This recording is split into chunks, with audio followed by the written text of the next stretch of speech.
소영주 소장이 카톡방에 딱 올렸더라고요. 네. 회담 이룰 건 연기됐습니다. 이재명 대표 코로나 때문에. 코로나 때문에. 뉴스 나오기 전에 네. 제가 그래서 한동훈 대표가 구사일생했다.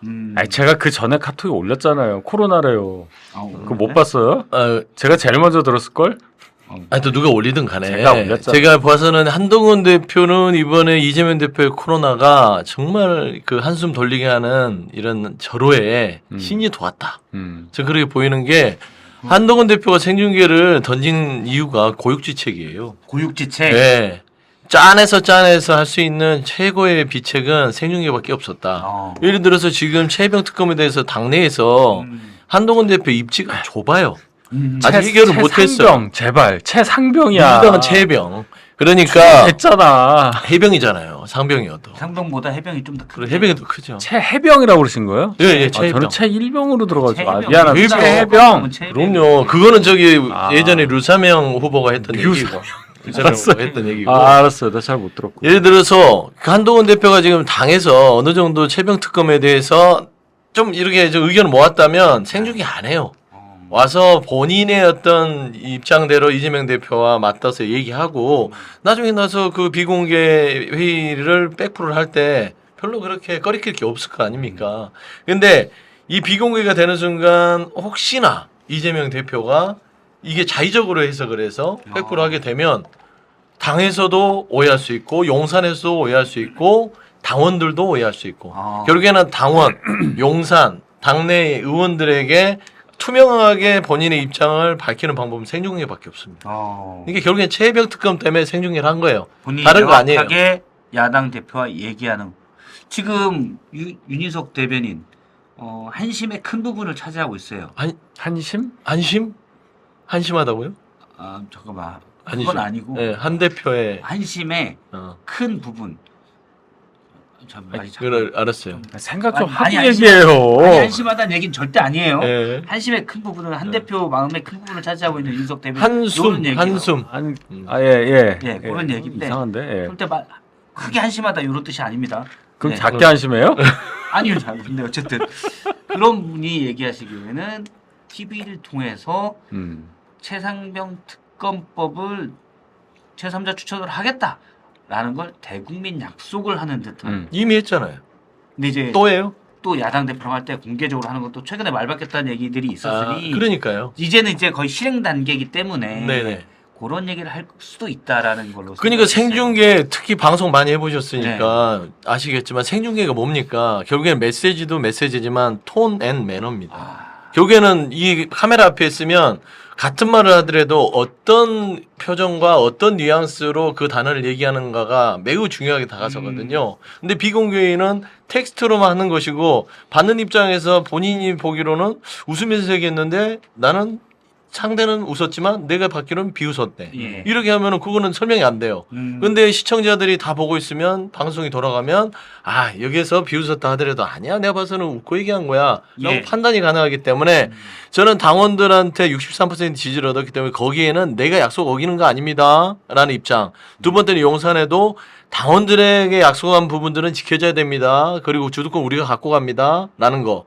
그 다음에 이제 의총에서 여러 가지 논박이 있을 거니까 원내에 있는 의원들에게도 이래서 최혜병 특검을 우리가 주도해서 가야 됩니다. 이 메시지를 다 먹으려고 생중계한 다 거예요. 먹으려고. 그거예요. 지금 민주당하고 뭐 어떤 서로 간에 생중계에서 좋을 게 하나도 없어요. 본인한테는.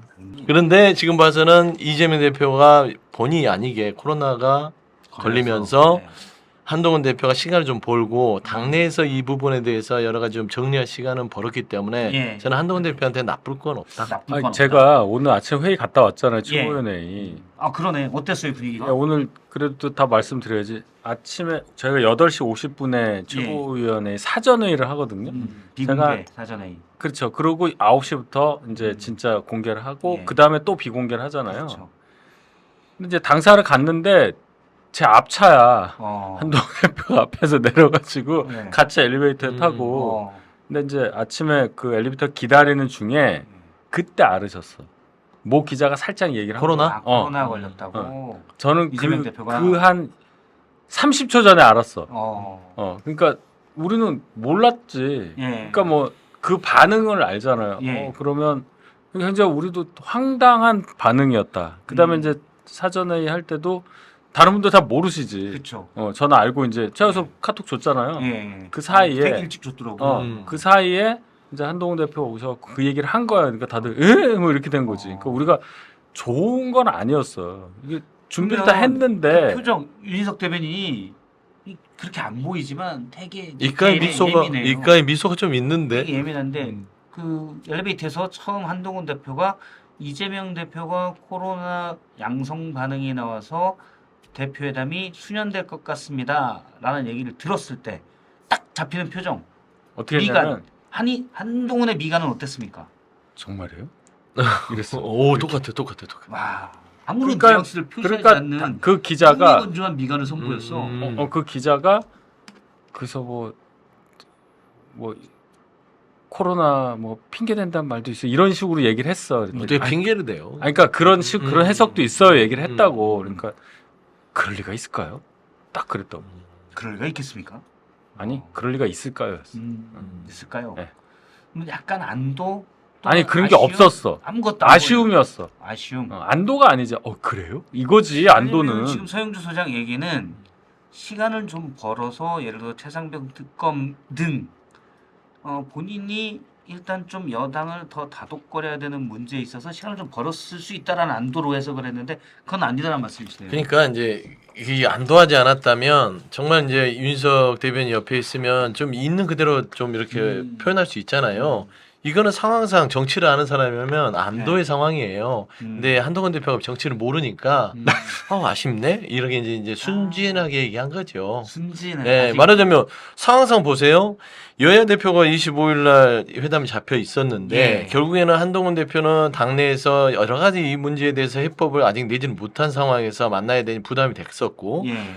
그런데 만약에 이게 연기가 되면 민주당 28일 본회의에 강화된 해병 특검을 상정할 지금 상황이에요. 그러면 여야 대표를 25일 날 이재명 대표가 한동훈 대표한테 물어보고 어차피 입장 재확인하고 3자 다 받겠다, 뭐든 다 받겠다, 제보공제도 받겠다 했을 예. 때 한동훈 대표는 그거를 결정할 수 없는 상황이거든요, 지금. 왜냐하면 당의 민주적인 절차, 본인의 말로는 그걸 그렇쳐야 되니까 그러면 스테이를 한 상황에서 이재명 대표는 승기를 잡고 28일 날 3차 강화된 특검을 상정시켜서 압박을 할 수 있는데 여야 대표가 수년이 되니까 28일 이걸 상정해야 말아야 되냐라는 또 이제 민주당은 딜레마에 빠지는 거죠. 그렇죠. 그러니까 결국에는 민주당 좋을 게 하나도 없는 코로나 상황이고 한동훈 대표는 그럼 28일 날 최병 특검에 안 들어오고 우리는 우리대로의 또 논리를 이렇게 생각할 시간을 벌고 이건 당연히 안도를 해야 되는데 그런 걸 모르겠어요. 모르니까 모르니까 순수하게 그냥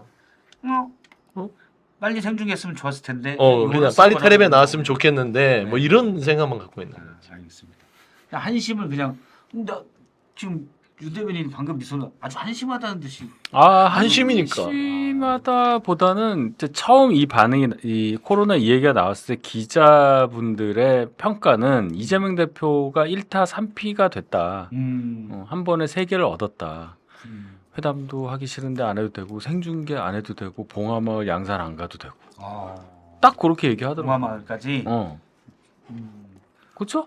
그건 아닌데 반대인데 한동훈 대표가 일단 3피를 봉화마을 양산 가고 싶어 할까요? 이제 봉화마을은 갈 수밖에 없어요 지금. 아니 그 제 얘기는 가고 싶어 할까? 아니 마음이야 모르지. 그러나 정치적인 그러니까 그 마음을 상황상은 우리는 가야 마음을 되고. 해석해야지. 가야 될 잘 필요성이 봐요. 내가 설명을 좀 해드릴게요. 우리 그 한심의 축인 우리 한심 윤석열 이상한데? 아니 윤희석 대변인 한심이 최고라니까. 그냥 지금. 훈심이라고 해줘요. 윤심? 훈심. 훈심. 훈심. 그게 낫지. 한심이 뭐야? 훈심 알았어 훈심. 근데 친훈파. 뭐 근데 훈동호는 아니잖아. 순심? 순심? 네. 옛날 순심이라고 드라마 있었어요. 주연 김혜수. 그러니까 그게 순심이? 생각나서. 거긴 칠뜨기 나오는 거 막 그런 건데. 한동훈이지 훈동호는 너무 아니. 옛날 얘기다. 하여튼 잘 보면 이재명 대표는 연임을 하고 나서 연임에 대한 부담감이 없을 수가 없어요. 있어요. 있어. 그러니까 처음 할 때는 처음이니까라는 우리가 이 핑계가 있잖아요. 처음이라서. 근데 두 번째는 뭐예요? 두 번째 하는데 못해라는 이 말은 부담감이 있죠. 그다음에 연임이라는 부담감이 있죠. 그렇기 때문에 딱 대표가 되자마자 여당 대표를 끌어들여서 지금 여야 대표를 회담하자는 거예요. 그리고 민생, 중도 외연확장. 봉화마을이나 양산을 가는 것도 똑같은 그 상황입니다. 결국에는 문재인 전 대통령을 예방하고 봉화 노무현 대통령을 끌어안아야 외연확장. 이것도 외연확장의 차원이라서 당내에서 마음이 불편할지 않을지는 모르겠으나 그건 제가 판단할 수 없으나 이거는 정치 일정상 빨리 해치워야 될 부분인데 이게 코로나 때문에 연기되면 이게 역순이 되잖아. 나왔다 해치워야 된다. 나왔잖아. 그 얘기하려고 나왔잖아. 아, 걸렸어. 아니 정치 상황상 이거는 빨리 해놓고 나서 본인의 어떤 행보로 가야 되는 일정이에요 이런 게. 네. 그렇죠. 마음이야 사실 명심을 들여다보지 솔직히 안 친하죠 이재명 대표랑. 친하죠. 저희가 이재명 대표 지도부에서 제가 상근부 대변인을 했잖아요. 잠시 미간을 보고 있어요. 생중계 되고 있는. 땀난다. 탈이 좋네. 근데 탈이 좋아. 탈이 좋아. 이게 결국엔 결혼하고 나면 양가 부모님 인사하러 가는데 음. 가고 싶겠어요. 신혼여행 돌아와서 피곤한데 좀 자고 싶죠. 그지만 아. 신혼여행 끝나고 나면 의례적으로 양가 부모님들 인사하는 그런 정도기 때문에 그게 그걸 매너지. 굳이 그거를 판단해서 뭐 가기 그걸 싫었는데 뭐 잘 됐다 우리가 뭐 이건 아니다. 좋아요. 이렇게 얘기하니까 설득력이 네, 있네. 근데 우리가 그걸 해치운다고 얘기는 안 하죠. 아니 이제 신혼부부 입장에서는 그렇죠. 미안해요. 그럴 수도 있죠. 참 근데 알겠습니다. 이게 한심을 잘 아시니까. 훈심. 아니야 한심이야. 속을 받고. 민주당 내에서는 명심이란 거긴 말을 명시예요 그러면? 명심이란 말을 쓰잖아요. 그러니까 저는 이재명 훈심은- 대표를 아버지라고 부른 적이 없어요. 근데 왜 명심이죠? 아니 무슨 소리야? 지금 명심 얘기하잖아. 이심이라고 안 하잖아. 저는 민심, 아니 민주당의 마음, 이상한- 민심 그리고 국민의 마음, 민심. 다독여 주세요. 야, 끊을게요. 네, 끊어주세요. 뭐 아무 말 하네 막. 아유. 그만해. 나는 라임이 맞잖아. 이제 명예 명심, 한동훈의 훈심 이렇게 가면 되지 아니 뭐. 근데 실제 여기 명심이란 표현을 쓰는데 거기서는 훈심이란 표현을 써요? 아니 제가 지금 만든 거죠. 안 쓰죠. 네, 쓴 적이 없어요. 한심은 써요? 그런 말도 처음 안 들어봤어요. 써요? 아, 네. 친한파라는 말만 있구나. 그런 말 친윤, 친한 요까지는 나왔는데 아. 심이 들어가는 건 없어. 윤심까지 있는데 한심 안 근데 들어갔죠. 여기는 친명이잖아요. 네. 그러니까 여기는 친명의 명심. 음. 그러니까 친한이니까 한심이 되는 거지. 그렇지. 아니, 그러니까 바꾸자고. 아, 근데 훈심은 너무 많아. 우리 당에 강훈식도 있고. 그거는 식심이지. 뭔 소리야 지금? 한심이 좀 그래. 그래. 자 넘어가시죠. 아, 성이 몇 개 없잖아. 요즘 방식 조용하게 있는데. 글쎄 너무 조용하시더라고. 이게 보면 시청자들이 이런 얘기하면 한심하다고 생각하니까 아, 알겠습니다. 넘어가시죠. 생중계 토론, 생중계로 가능성 있다고 보시나요? 저는 이제 더 높아졌다고 봅니다. 더 높아졌다. 아, 가능성? 아니 뭐 거기서 받아만 주면 당연히. 민주당에서는 받아줄 왜냐면 시간이 충분히 있고 오늘도 이해식 비서실장과 저기 박정환 비서실장 만나기로 한 거 보면 예. 기본적으로 이게 이제 생중계에 대한 부분들 포함해서 전체적인 의제들을 코로나 이후에 다시 잡을 것 같아요. 그러니까 여야 대표 간의 이번 만남은 이해관계가 딱 맞아떨어졌기 때문에 서로 필요한 예. 만남이거든요. 예. 서로 좋아서 만남이 아니라 서로 필요한 만남이기 때문에 결국에는 이 부분에 대해서 보면 생중계 부분도 제한적으로 시간을 좀 늘려서라도 말하자면 정책 부분은 금투세, 정치 부분은 최병 특검 이 예. 두 개는 생중계 하자. 가자. 나머지 부분들은 우리가 정책위장이랑 우리 뭐 여야 우리 비서실장끼리 합의를 해서 어느 정도 의견을 좁힌 다음에 이 부분은 통과를 시키고 그러면은 금투세하고 최병 이 특검 두 가지만 생중계 토론을 해도 예. 1시간 정도는 충분하지 않을까. 충분할 수 있다. 예, 그래서 저는 그런 그러면 서로 합의된 양식을- 부분에 대해서는 예. 약간 대담 또는 토론 형태를 네, 그럴 거 띄면서 얘기할 공산이 가능성이 있을 것 있다. 같아요. 예, 민주당 내에서도 생중계 부분에서 전체를 다 받아들일 수는 없지만 회담 플러스 토론 형식의 이제 세미 방식 정도는 이제 다들 생각은 가지고 있어요. 과거에 보면 모두 발언을 약 10분 정도 카메라에 공개를 하는 경우들이 꽤 있었는데 요걸 한 40분 정도 해버리면 어느 정도 효과가 있는 그럴 수 있죠. 그런 효과가 되겠죠. 자 그러면 생중계되는 상황에서 민주당은 최상병 특검법에 대해서 언급할 거다. 언급할 거라고 보시는 거죠? 뭐 100% 하는 거죠. 100%. 예. 언급하면 한동훈 대표가 대답할 것이다. 네. 대답할 거다. 네. 그럼 하겠다. 제3자 좀 어차피 본인이 얘기한 어 거니까. 그거는 안 바뀔 거예요. 며칠 전에 또 입장문까지 냈잖아요. 예. 절차를 진행시키겠다. 예 예. 알겠습니다. 예. 그럼 합의하고 문제는 한동훈 대표가 내가 해. 그리고 도장 딱 밝힌다고 되는 게 아니잖아요. 그렇죠. 국민의힘에서 당론으로 채택을 해야 가는 거죠. 그러니까 그 합의의 성격이 완벽한 뭐 합의, 예를 들어 25만 원법이라든지 지원법이라든지 이런 거에 대한 합의의 수준과는 다르죠. 예, 요건 우리 용산이 저희 내부에 있으니까. 그렇죠. 아니 왜 용산이 아 최병 특검은 용산이 있으니까. 아니, 용산은 이미 한동훈 대표는 포기했죠. 아니에요. 내가 포기 안 그때 했어요. 또- 이게 확 들어와요. 미안해. 우리 내부에 얘기를 내부에. 했잖아요. 네, 의총에서의 분위기와 이런 걸 봐야 되니까. 잠시만요. 근데 눈 막 이렇게 뜨면서 하지 말아주세요. 무서워요. 기곤차가는 것 같아. 그럼 어떻게 해, 내가 막 아직 이럴 때는 막 안경 쓰고 싶다니까. 선글라스. 그 정영진처럼.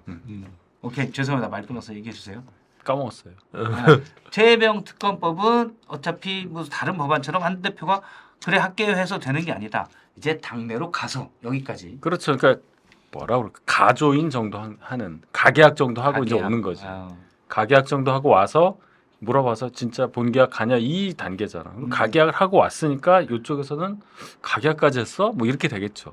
그러면 가계약 했으니 계약금 만약 부결되면 계약금 날릴 각오를 해야 되잖아요. 그러면 가계약 계약금은 주지 않아요? 아니요 난리죠. 그것도 날려? 난리죠. 계약금 못 들어. 계약금은 난리죠. 그러면 민주당에 네. 뭘 줘야 돼? 아니죠. 아니, 이제 이제 한동훈 한동훈 대표가 대표가- 치러야 될 값이지. 면이 그렇죠 정확해. 신백을 잘 짚고. 근데 면이 깎이는 거죠 한동훈 대표가. 면이 깎일 수 그러면 있죠. 그거를 계약 당 파기가 되면 의원들이 받을 거라고 생각하십니까? 아니면 이거는 대표의 독단적 행위니까 우리가 수용할 수 없습니다. 그건 정말 모르겠어요. 음. 예, 그 아까도 제가 살짝 얘기했지만 의총을 한다고 가정을 할 때 예. 과연 몇 분이나 나올까? 거기서부터 거기서부터. 탁 막혀요. 저 예상이 안 돼. 음. 뭐 몇 명 나왔다고 치더라도 어떤 분위기가 될까? 치열한 토론이 될까? 아니면 그냥 묵묵부답 뭐 이렇게 될까? 아무것도 아닌 결론이 나오게 그냥 유야무야 될까? 이걸 모르겠어요. 어차피 이거 결정은 그럼 국민의힘 의원들이 이제 대통령과의 관계를 어떻게 가는지 요걸 또 의미하는 거여서 그렇죠? 그렇죠. 뭐 그렇게 봐야 되죠. 그러니까 지금 한동훈 대표도 머리가 아플 건데 일단 시간을 벌어놓고 아까 의총에 몇 명이 나올까 모른다고 지금 하실 정도면 한동훈 대표도 지금 당내 장악에 대한 여러 가지의 아직은 해법 못 낸 것 같아요. 근데 여러 가지 그 지금 최병 특검에 대한 의지를 꺾었다고 볼 수는 없는 건 제가 좀 여러 이 취재 국민의힘 쪽 기자들하고 얘기를 해보니까 최근에 한동훈 대표가 김재섭 의원을 통해서 이 부분을 좀 발의를 한번 해보는 게 어떻겠냐 하면서 주진우 지금 예. 국민의 법률위원장한테 문의를 했다는 거예요. 김 누구를 통해서 발의한 김재석. 김재섭 의원과 이렇게 논의를 해서 최병 특검의 국민의힘 수정안에 대해서 한번 검토를 좀 해보고 주진우 법률위원장이 아마 용산에 좀 의중을 좀 설득을 해달라 했더니 주진우 이 법률위원장이 단칼에 거절했다는 거예요. 그러니까 주진우 위원장과 한동훈 대표의 관계는 좀 또 막역하잖아요. 그쵸. 검찰 시절부터 서로 잘 알고 있고 연배도 그건 비슷하기 아닌데. 때문에 아니 사이가 좋든 안 좋든 간에 그렇게 막 같은 검찰을 넘겨주지 마요. 막역이라는 단어를 거기다 그렇게 쓰면 안 되지. 아무튼 이제 하지 말라니까. 예, 중요한 건 막연. 이게 막연해? 주진우 법률위원장이 용산의 윤심하고는 좀 가깝잖아요. 가깝죠. 거기서 내려보내서 당선이 됐으니까. 근데 지금 용산을 두드리는데 용산에서는 아예 그냥 거론도 못하는 상황이기 때문에 절대 저는 한동훈 대표가 지금 남은 시간 동안 이걸 어떻게 묘수를 꺼내서 저기 최병 특검의 본인의 의지를 관철시킬지는 정말 미지수예요. 미지수. 왜냐하면 말씀한 대로 뭐 아니면 지금 도거든요. 뭐 아니면 승부수를 걸지 못하고 여기서 추춘거리면 그 국민의힘 당내에 있는 친윤 그룹이요 이 부분을 아예 그냥 뭉개버릴 수도 있어요. 그러면은 이거를 믿을 거는 당원밖에 없잖아요. 63%. 뭐 당에 본인의 한동훈 대표의 사람이 있어요. 용산은 이미 지금 멀어져 있고 최병 특검은 용산에서 그룹만 화내는 상황인데 이걸 어떻게 돌파할 것인가? 요게 이제 첫 번째 숙제입니다. 한동훈 매우 큰 대표와 숙제죠. 가까운 것으로 알려진 러닝메이트인 박정훈 최고위원이 오늘 아침 제가 이제 오면서 들으니까 박정훈 네. 최고위원 아니에요. 아니, 최고위원이 떨어졌- 될 뻔했어요. 낙선. 떨어졌지. 떨어진 박정훈 최고위원이 될 뻔한 분이 오늘 김현정 뉴스쇼 네. 나와서 그 얘기를 하더라고요. 네. 한동훈 대표에게 지금 가장 큰 킬러 문항 숙제다. 최병 특검법을 어떻게 하는지. 근데 이걸 뭐 대통령 되려면 이 정도는 풀어가야 되지 않느냐 이렇게 얘기를 하더라고요. 그게 맞는 말이죠. 이게 제일 크고 요걸 잘 넘었을 때는 한 단계 업그레이드 될 게 확실하다. 예. 근데 이거 만약 업그레이드해서 관철시키면 대통령이 바로 뒷방 아저씨가 되는데 그게 어떻게 될지 그게 좀 궁금한데. 아니지 이거 어떻게 관찰하냐가 중요하죠. 그걸 뭐 대통령 왜 그렇게 봐요? 아니 대통령은 이게 최병 특검법이 대통령과 대통령실을 겨냥한 특검법이잖아요. 주된 수사 대상이. 근데 대통령은 성정상 결사 반대죠. 그래서 이게 근데 관철됐다? 아주 면이 엄청나게 깎이는 거고 대통령은 이제 힘 빠진 호랑이, 염소 뭐 이 정도가 되는 거죠. 염소요? 그냥 갑자기 염소가 생각났네요. 그건 좀 다르게 해석을 해요. 그러니까 여야 관계를 떠나서 정부와 여당 관계가 새롭게 될 수밖에 없는 이번 대통령과 이번 여당 대표예요. 예, 그렇죠. 예, 그 관계로 봐야지 과거처럼 이게 힘이 빠졌네, 뭐 임기 반환점 돌아가서 어떻게 했는데 그렇게 볼 만한 건 아니다. 뭐 여기에 대해서는 드릴 말씀이 많은데 다음에 드리세요. 결론 난 다음에 결론 결론 나야죠 얘기를 하죠. 그러니까 이제 윤 대변인 말이 맞는 게 결국엔 그동안 김기현 체제 전까지는 이 국회 정상화 될 수가 없었어요. 왜냐하면 국회가 국정의 일부분으로 포함되어 있어 버리니까 독립적인 어떤 결정을 못 했잖아요. 예. 그러니까 정상화가 안 되죠. 근데 한동훈 대표가 본인의 취임 일성 이제 후보 때의 어떤 공약이 수평적 당정 관계. 그거잖아요. 그거를 이루기 위해서는 최병 특검에 대한 어떤 본인들의 의지 이게 두 개가 물려 있거든요. 예. 그러니까 최병 특검을 돌파해 내야만 수평적 당정 관계를 이뤄낼 수 있고 그러니까 이 부분 왜 이게 결정되지 않으면 야당과의 관계도 복원될 수가 없어요. 그러니까 최병 특검만 어떻게든 뭐 지혜를 모아서 처리가 된다면 본인도 좋고 국회 정상화도 이루어지고 용산의 그늘에서 벗어날 수 있는 가장 큰 숙제긴 한데 이거는 깨져야만 그냥 이거 상처 없이 가려고 하고서는 절대 해결할 수 없다. 부딪혀서 본인이 피나고 깨질 각오를 하고 돌파해야 되는 수밖에 없어요. 지금 한동훈 대표나 이재명 대표는 만에 하나 생중계가 된다면 국민들 앞에서는 정말 조금 무게감 있고 또 민생이라든지 좀 이렇게 국민들이 듣고 싶어하는 단어의 선택들을 하려고 노력할 공산이 크다. 그리고 욕을 하려면 이 TV가 꺼지고 나서 백프로 할 때 좀 이렇게 저는 좀 세게 얘기할 것 같다. 예. 알겠습니다. 사실 두 사람이 다 유력 대선 주자이기 때문에 그렇죠. 이번 대표 회담에 눈길이 많이 쏠리고 있습니다.